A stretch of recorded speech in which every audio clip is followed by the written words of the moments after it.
ओम गुरुर्ब्रह्मा गुरुर्विष्णु गुरुदेवो महेश्वरः गुरु साक्षात् परब्रह्म तस्मै श्री गुरुवे नमः।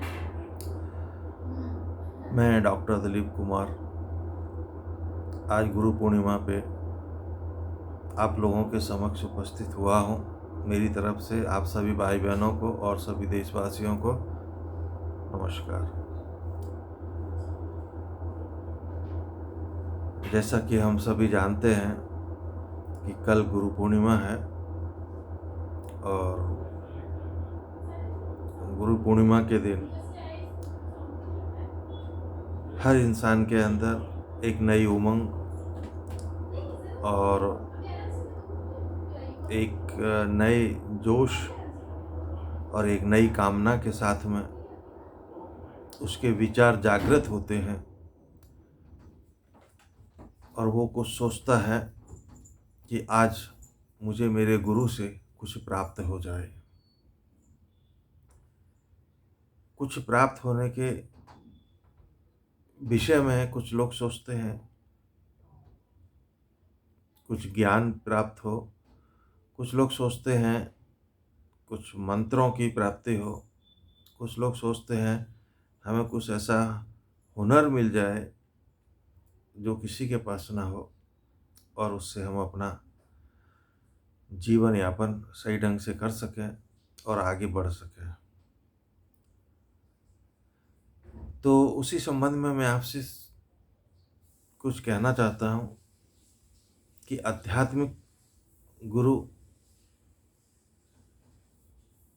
से इंसान या शिष्य ये सोचता है कि मुझे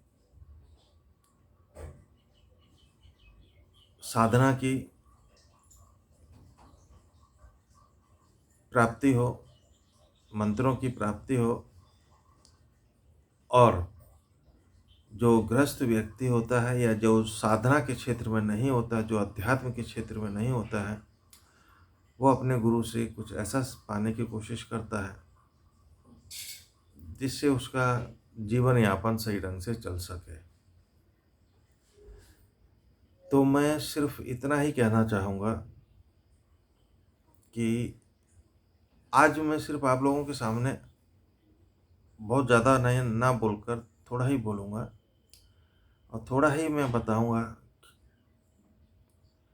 कि गुरु, सबसे पहली बात गुरु का मतलब क्या है और कुछ लोग कहते हैं कि जीवन में एक ही गुरु को धारण करना चाहिए, 10 गुरु नहीं बनाने चाहिए। तो बात ऐसी नहीं है। जीवन में हम कितने भी गुरु बना सकते हैं और कितने भी गुरु को धारण कर सकते हैं, ये मेरा मानना है और मेरे गुरुओं ने भी मुझे यही सिखाया है। क्योंकि सबसे पहले हमारे माँ बाप हमारे गुरु होते हैं जो हमें सिखाते हैं। उसके बाद फिर हम आध्यात्मिक गुरु को धारण करते हैं। आध्यात्मिक गुरु धारण करने के बाद में फिर हम स्कूल में जाते हैं, वहाँ हमारे गुरु हम धारण करते हैं, वो भी तो हमारे गुरु हैं। और आदि गुरु तो भगवान शिव हैं। तो वैसे भी तो हम जगह जगह पर और जीवन के हर पड़ाव पर गुरु को धारण करते चलते हैं। तो इसलिए जहाँ से हमें ज्ञान प्राप्त हो उस ज्ञान को ले लेना चाहिए और वह जो हमें ज्ञान प्राप्त हुआ है जहाँ से, वही हमारा गुरु होता है। चाहे वो बच्चा ही क्यों ना हो, चाहे हमसे उम्र में छोटा हो चाहे बड़ा हो, लेकिन अगर उसके पास ज्ञान है तो हमें उस ज्ञान को लेकर अपने जीवन के अंदर उतारना चाहिए। और आज मैं आपको बता रहा हूँ कि ज़िंदगी में चाहे उसे अध्यात्म समझ लीजिए, चाहे और किसी प्रकार का ज्ञान समझ लीजिए, ज़िंदगी में अगर जिस किसी ने अपने अंदर इंसानियत को जगा लिया और सत्य के मार्ग पर जो चल निकला, तो उससे बढ़कर ज्ञान कोई नहीं होता है। और मैं आप लोगों से यही प्रार्थना करता हूँ, यही रिक्वेस्ट करता हूँ कि गुरु पूर्णिमा पे आप मंत्र के रूप में ये दो ही चीज़ें गुरु मंत्र के हिसाब से आप स्वीकार कीजिए।